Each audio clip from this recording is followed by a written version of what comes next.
పేతురు కడతా ఉన్నాడు. పేతురు గారు సజీవరాలుగా కడతాడు. పేతురు గారు కడుతున్నాడు. పేతురు గారు రాయి మీద రాయి కడుతుంటే ఆ రాళ్ళన్నీ పడదోతుంది వచ్చి. ఎవరు? వెలుగుదోత. కట్టిన రాళ్ళన్నీ పడగొట్టేస్తుంది.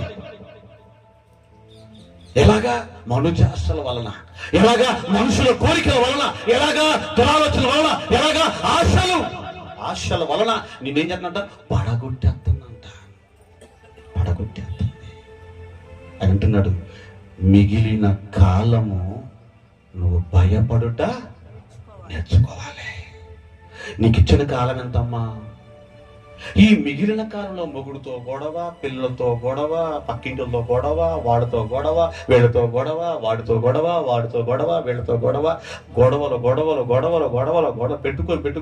పెట్టుకొని చివరికి బతుకుదాము అనుకునే లోపల దేహం మారిపోయిందంట. ఏమైపోయిందంట? బతుకుదాములే సరి చేసుకొని బతుకుదాను అనుకుని లోపల దేహం ఏమైందంట? మారిపోయింది. ఈ మిగిలిన కాలం దేవుని కొరకు